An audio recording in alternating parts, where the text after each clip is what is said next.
Ibadallah, anki ojulona ipe ku palema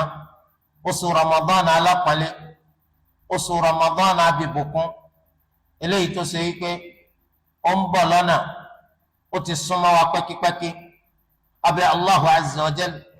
kó jẹ́ kó súnà bá wa láyé, kó bá wa láyé, kó bá wa nídẹ̀ra. Abẹ́ Allahu azza wa jal tó súnà bá dé kó ràn wá lọ́wọ́ lórí àti lè ṣe sùyàmù rẹ̀, kó ràn wá lọ́wọ́ lórí àti lè fi òru rẹ̀ máa ṣe sọ̀lẹ́, kó ràn wá lọ́wọ́ lórí àti ṣe kòńgẹ́ Laylatul Qadr. Oṣù Ramadan oṣù ńlá ni, oṣù ńlá gidigidi tó lu Ẹlẹ́dàá wa gbéga lórí gbogbo oṣù yòókù. Oṣù gbogbo tó ń jẹ́ àwọn oṣù méjìlá, àwọn oṣù tó jẹ́ wípé wọ́n ní ìtumọ̀ tó ga ni. Olúwa ti ẹ̀sìn mẹ́rin nínú àwọn oṣù yìí ó ṣe wọ́n ní oṣù àbọ̀wọ̀, ṣùgbọ́n síbẹ̀síbẹ̀ oṣù Ramadan ga púpọ̀. Shahru Ramadan alladhi unzila fihi al-Qur'an. Ní oṣù Ramadan iná la sọ al-Qur'an kalẹ̀. Akramakumullah,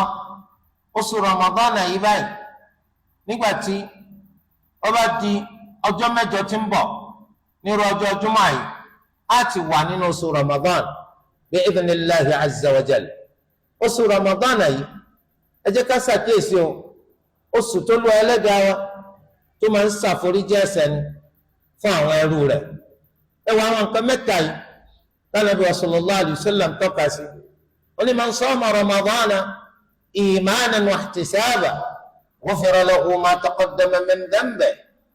Ó ní ẹnikẹ́ni tó bá ṣe sùyàmù Ramadan torí ikọ́ bá gbá Allahu gbọ́, nítorí ikọ́ bá láfojúsùn pọ́dọ̀ Allahu nìkan ló ti fẹ́ gbẹ̀san, kí sọ́dọ̀ ẹlòmíì a ó ṣàforíjì gbogbo tó síwájú fún nínú ẹ̀ṣẹ̀ rẹ̀. Bẹ́ẹ̀ l'Ànábì tó sọ nípa ẹni tó bá dìde dúró ṣe sọ̀lá ní òru Ramadan. Ó ní man qama Ramadana imanan wa ihtisaban ghufira lahu ma taqaddama min dhanbihi. Bẹ́ẹ̀ gẹ́lẹ́ l'Ànábì tó sọ nípa ẹni tó bá dìde dúró ṣe sọ̀lá ní òru Laylatul Qadr. Ó ní man qama Laylatul Qadri imanan wa ihtisaban ghufira lahu ma taqaddama min dhanbihi. Kò sí tàbí ṣùgbọ́n oṣù ọlọ́lá ńlá iná lóṣù Ramadan, eléyìí tó ṣe wípé oníkálukú wa ó yẹ ká ní ìpalẹ̀mọ́ tó ga nínú ẹ̀mí wa àti ní inú ọkàn wa àti lórí ahọ́n wa àti ní oríkèé wa láti pàdé Ramadan yìí pẹ̀lú ìmánì tó ní agbára àti ìpinnu láti fi oṣù Ramadan yìí láti fi ṣe ìjọsìn f'Olúwa Ẹlẹ́dàá wa ní ìjọsìn gidi, eléyìí tó ṣe wípé a máa ṣe tọkàntọkàn lójú ọ̀nà pé àwa náà fẹ́ láǹfààní k'Olúwa ṣàforíjì gbogbo ètò ti síwájú fún wa nínú àwọn ẹ̀ṣẹ̀ wa. Ramadan ní ìgbà tí oṣù Sha'ban eléyìí tá a wà nínú rẹ̀ yìí tó bá ti pé mọ́kàndínlọ́gbọ̀n ní òru tí ó jẹ́ òru ọgbọ̀n nínú oṣù Sha'ban, eléyìí tó ṣe pé tílẹ̀ bá mọ́ níjọ́ kejì ó lè jẹ́ ọjọ́ ọgbọ̀n, ó sì lè jẹ́ ọjọ́ ọgbọ̀n nínú oṣù Sha'ban, ó sì lè jẹ́ ọjọ́ àkọ́kọ́ nínú oṣù Ramadan.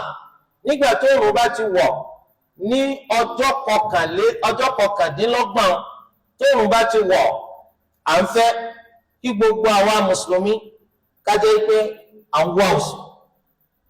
kí gbogbo àwa mùsùlùmí ká jẹ́ pé à ń wá oṣù. Ìyẹn ní ọjọ́ àtàláàtà eléyìí tó ṣe pé ń bọ̀ yìí, kìí ṣe ọ̀la, kìí ṣọ̀túnla, kìí ṣe ijọ́ mẹ́rin, ijọ́ márùn tó òrùn bá ti wọ̀, oníkálukú wa ní kété tó òrùn wọ̀ á bẹ̀rẹ̀ sí ní wá oṣù. Ǹjẹ́ oṣù lé tàbí oṣù ò lé? Tóṣù bá lé, a jẹ́ pé ijọ́ mẹ́fà tí í ṣe ọjọ́ àlàrúbá ní ó jẹ́ ọjọ́ àkọ́kọ́ nínú oṣù Ramadan. Tí oṣù ọ̀bá wá lé, a jẹ́ pé ọjọ́ méje ni ó jẹ́ ọjọ́ àkọ́kọ́ nínú oṣù Ramadan alápàlẹ́. Eléyìí ni àlàkalẹ̀ Ànábì wa Muhammad sallallahu alayhi wa sallam tó ní kálukú wa tá a gbọ́dọ̀ tẹ̀lé. Bóyá kí àbá àkéwù báyà lájú àbá lóko báyà ajẹ́ ẹni tó ṣe pé ń gbé gbòòrò àbí kó sì jẹ́ pé abúlé kò là ń gbé gbogbo yòówù tá a bá wà tá a bá jẹ́ mùsùlùmí ìlànà nabi Muhammad sallallahu alayhi wa sallam kò sí má tẹ̀lé o àlàkalẹ̀ anabi sallallahu alayhi wa sallam kò sí takò gbogbo mùsùlùmí pátákó àfà àbá jẹ́ Yorùbá àbá jẹ́ Haúsá àbá sì jẹ́ Ìgbò àbá jẹ́ Doma àbá jẹ́ Gala àbá jẹ́ Bíbò gbogbo èdè yòówù ká lè jẹ́ ká jẹ́ Sábárúmá ká jẹ́ Kótòkòlí ká jẹ́ Dẹ̀ndí gbogbo èdè yòówù tá a bá jẹ́ Mbambara Swahili kíbikíbi tá a bá wà láyé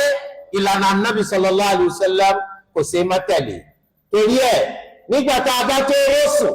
ìlànà sọ pé Ramadan máa bẹ̀rẹ̀ tá a bá rọ́ọ̀sù Anabi sallallahu alayhi wa sallam ó ní kẹ́ ẹ kájọ́ kó pé ọgbọ̀njọ́ nígbà tí ẹ bá kájọ́ tó bá ti pé ọgbọ̀njọ́ ajẹ́ pé ọjọ́ tó tẹ̀lé ọlọ́jọ́ àkọ́kọ́ nínú oṣù Ramadan Islam kò fàyè lẹ̀ fáwọn ẹnikẹ́ni ohun yóò wọ́n lè máa pera wọn ohun yóò wọ́n lè máa múra wọn wọn lọ jókòó síbì kan wọn láwọn ti mọ́jọ́ eléyìí tí Ramadan náà bẹ̀rẹ̀ Ramadan náà ta ni tó bá tó Ramadan tó ló wá pa wá láṣẹ ni ta ni yín ta ló dá yín mà ta ló yàn yín ta ló fi yín ṣe kíni ta ló dá yín mà ta ló fi yín ṣe kíni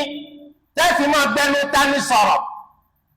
torí ìlànà ẹ̀sìn Islam lẹ́gbọ́n yẹn o nífẹ̀ẹ́ lómi ṣe pààrọ̀ ìlànà Nabi wa Muhammad sallallahu alayhi wa sallam ìlànà tànàbí wa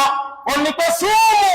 li ru'yatihi wa aftiru li ru'yatihi fa in gumma alaykum fa aqdiru lahu Ànábì ní ẹ máa ṣe siyam tẹ́ ẹ bá rọ́ọ̀sù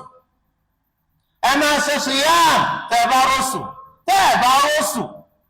ajẹ́ pé ẹ̀ka ọjọ́ tí Ṣàbáànù bá ti pọ́gbọ̀n ajẹ́ pé ọjọ́ tí ẹ tẹ̀lé níjọ́ àkọ́kọ́ nu Ramadan ẹtúnu tẹ́ ẹ bá ti rọ́ọ̀sù tẹ́ ẹ bá rọ́ọ̀sù ajẹ́ pé Ramadan ló pe ọgbọ̀njọ́ tẹ́ bá ti pọ́gbọ̀njọ́ ìjọ tó tẹ̀lé ọgbọ̀njọ́ níjọ́ ọdún ẹ dákun kí ló rújú nu eléyìí kí ló rújú nu eléyìí sẹ́sìn ìyàmẹ̀yàlẹ̀ yìí ṣe ni ẹ fẹ́ sẹ́sìn Yorùbá lọ́tọ̀ kẹ́sìn Haúsá dádúró lọ́tọ̀ lọ́nà wo irú Ìsìláàmù wo lẹ́sìn o ẹni kò sí ntọ́ka yìí ẹ̀fẹ́ gbọ́ oṣù Haúsá kàkà èyí ti mọ́jọ́ kalẹ̀ irú ẹ̀sìn rádaràda wo nu níbo lolúwa tí wàá sọ pé tẹ́ ẹ máa mọ́jọ́ fúnjọ́ tẹ́ bẹ̀rẹ̀ Ramadan tẹ́ ẹ mọ́jọ́ fúnjọ́ tẹ́ parí rẹ̀ nígbà tí èsì kan fẹ́ mú tọ́ ọjọ́ tó sílé rẹ̀ òbí lè tiẹ̀ ló lè mọ́jọ́ fún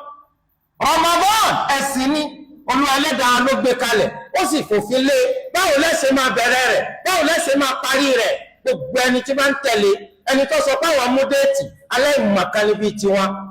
olójú dúdú ní bíi tiwọn ẹ̀sìn òye bíi tiwọn nítorí pé Islam kése tó bẹ̀rẹ̀ lánàá àbíjẹta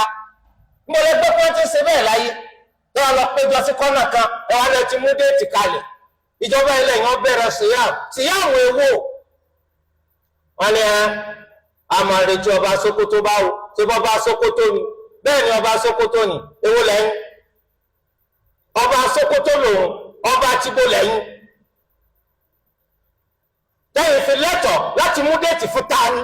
ta lẹni tó kà yín kún kíni tó bá gbọ́ ọba Sokoto ni ẹtún gbàgbé ni Nàìjíríà wọ́n ní Supreme Council for Islamic Affairs Supreme Council for Islamic Affairs Supreme Council for Islamic Affairs kò ṣàṣojú ibì kan yàtọ̀ síbì kan of Nigeria ìlú èwà kó mọ̀ lẹ́nìkan tí ń ṣe alákòóso wọn ìlú wọn dàrú ni tẹ́yìn bá ní ọba Sokoto ni wọ́n tún wá fi ọba Sokoto ìjọba àpapọ̀ ó fi jẹ olórí Supreme Council Nigerian Supreme Council for Islamic Affairs tàlọ́ ayẹ̀kọ́ máa kéde pé wọ́n rọ́ọ̀sù ẹni tó jẹ́ chairman Nigerian Islamic Supreme Council for Islamic Affairs olóyè kó kéde ọba Sokoto ni àmọ́ sí ẹ̀yìn ni chairman Nigerian Islamic Supreme Council sẹ́yìn ni ẹlọ́bàjọba sọ̀rọ̀ tẹ́yìn náà bá wápò ẹni ẹ máa rotate ẹ̀ àbí ẹ̀kọ́ ni ẹ máa rotate chairman Supreme Council lẹsẹ tó wàá jókòó pẹ̀lú àìmọ̀kan nígbà tí mú déètì báwo kò sẹ́ni tí ó gbọ́ tí ó bá bàrà rẹ̀ àfàwọn olódò tí ò mọ̀ kankan nípa ẹ̀sìn àwọn ni ọkà púpọ̀ ìsọ̀rọ̀ kò sí tẹ́ wí wallahi ọjà mọ̀ kankan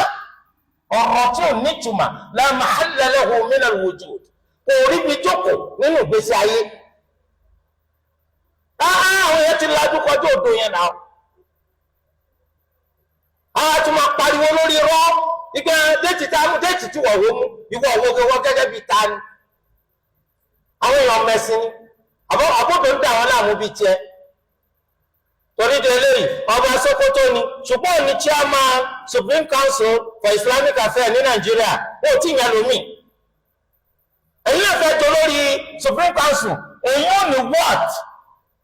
n tó jẹ́ kéèyàn ò lè débẹ̀ gbùgbù ara yín nípa ìyẹn náà ẹ kájú ẹ̀ torí pé ilé kájú ẹ̀ kọ́nà tó wà àmọ́ tó ọba bọ́ sí gbangba kìí ṣe gbogbo ẹ̀ ló tó gbangba sùn lọ́yẹ ẹ má bẹ̀rẹ̀ sí jẹ́ máa wọ̀nyẹn lọ́wọ́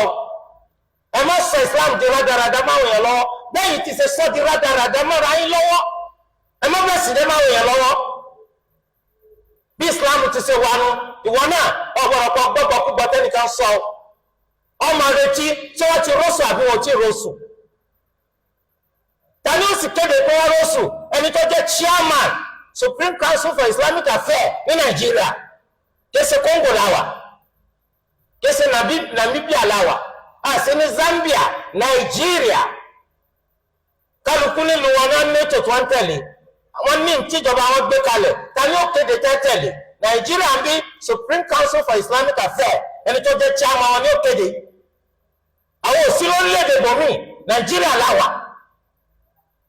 kama wá pé ẹ̀sìn Yorùbá ewó lẹ́sìn Yorùbá abọ́dọ̀ Islam kò sí ẹ̀yàmẹ̀yà ń bẹ̀ gbogbo mùsùlùmí ọmọ ìyá ara wọn ni wọn eléyìí jẹ́ bó ti ṣe jẹ́ torí ẹ̀ bẹ́ẹ̀ ni Islamic Affairs ẹ má pe ọba Sokoto torí ọmọ bí wọn nú ọba Sokoto lélẹ̀ àbí bẹ́ẹ̀ kọ́ ni ẹ sọ pé lórí Supreme Council for Islamic Affairs Nàìjíríà tó bá ti kéde àwọn ò jẹ́ gbọ́ lọ́ba jẹ́ bó ṣe jẹ́ so eléyìí gbogbo wa náà lọ́mọ Supreme Council for Islamic Affairs wà Nàìjíríà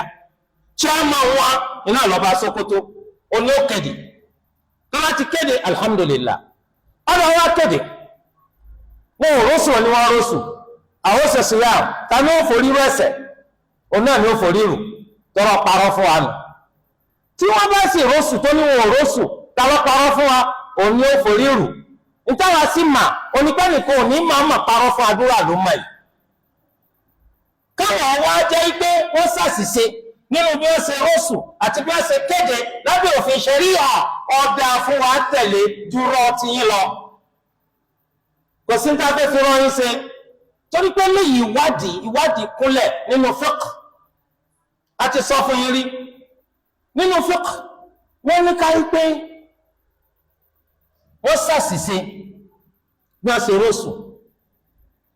lábá lọ dúró láràfà ní ọjọ́ kẹwàá ìjọ ìrọsì ẹ̀ka dúró ọjọ́ kẹsàn-án látàrí àṣìṣe àròsùn àṣàṣìṣe àwọn wá lọ dúró láràfà gẹ́gẹ́ bí ìjọba bí tí mójútó bí tí Mẹ́kà wà báwọn ti ṣe sọ pé àwọn rọ́sùn àṣìṣe wọ́bẹ̀ lábá fi lọ dúró láràfà lọ́jọ́ kẹwàá àná ló ti ẹ̀ka dúró òfin ṣẹ̀rí àsọ wípé ọjọ́ kẹwàá ní àràfà lọ́dọ̀ Allah nítorí kìí ṣe fẹ́nu torí kò sì lè pamọ́ táwọn kan bá wá ní àwọn astronomy kan àwọn tí ń wo ìràwọ̀ àwọn tí ń wo òṣùpá wọ́n ti rí pàánà ni wọ́n lọ dúró lánàá òfútù fẹ́ tẹ hajj bó fi ṣẹ̀rí àṣesọ̀nù Allahu akbar ó túmọ̀ sí pé a gbọ́dọ̀ wá oṣù tá a bá rọ́ṣù ìgbà náà láti ṣòyà tá a bá rọ́ṣù ẹ̀kájọ́ kí ló lé ń bẹ̀ á rọ́ṣù á máa bá ṣòyàmù lọ tá a bá rọ́ṣù ṣòyàmù tán tá a bá rọ́ṣù a jẹ́ pé yóò pé ọgbọ̀njọ́ kí ló lé nu eléyìí bẹ́ẹ̀ náà ni hajj tẹ̀rí yẹn tó bá pa ṣàṣìṣe làwọn lọ dúró lọ́jọ́ kẹwàá dípò ọjọ́ kẹsàn-án ọjọ́ kẹwàá ní ọjọ́ Arafa lọ́dọ̀ Allah ṣébó náà ni ọgbà òun náà ló sì ní ọ̀nà tá a gbà ní gẹ́gẹ́ bá nàbì rẹ̀ ṣe ṣàlàyé fún wa kí wọ́n á lọ fẹ́ bí fẹ́nu ẹ̀sìn lélẹ́yìí wọn kì í ṣẹ̀sìn pẹ̀lú fẹ́nu wọ́n máa ń ṣẹ̀sìn pẹ̀lú ẹ̀rí ni gbogbo ẹ̀rí nígbà tí wọ́n sọ pé kò sí tí wọ́n fẹ́ fi ṣe kó ló sì fẹ́ gbẹ́sìn yìí. tó eléyìí túmọ̀ sí pé Olúwa Ẹlẹ́dàá kọ́ mọ́ sí àwa darí o Olúwa Ẹlẹ́dàá wa kó túbọ̀ fọ̀nà mà wá kó tẹ́ ká lè di ẹ̀sìn wa mú dáadáa. àwọn tí máa ń da ẹ̀sìn rú márùn yẹn lójú Olúwa má jẹ́ kọ́rọ̀ wọn ráyè jókòó má sì jẹ́ wọn rẹ́ nìkan sí lọ́nà. Olúwa Ẹlẹ́dàá wa jẹ́ ká máa ṣẹ̀sìn bó ti ṣe fi yọ́nú sí wa láyé ń bí tó sì ṣe fi wá sálì Janna lọ́la gbẹ̀ndà kìyàmà.